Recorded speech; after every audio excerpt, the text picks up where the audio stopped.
ஆற்றம் கரையில் தெய்வீக குரலில் நான் தான் ஒரு பாட்டிசைத்தேன். தினந்தோறும் இரவில் நடுஜாமம் வரையில் நான் தானே அதை கேட்டிருந்தேன்.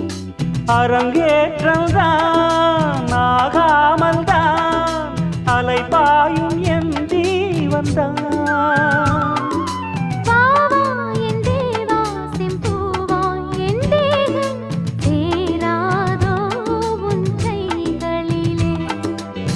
குருவாயூரப்போ குருவாயூரப்பா, நான் கொண்ட காதலுக்கு நீதானே சாட்சி.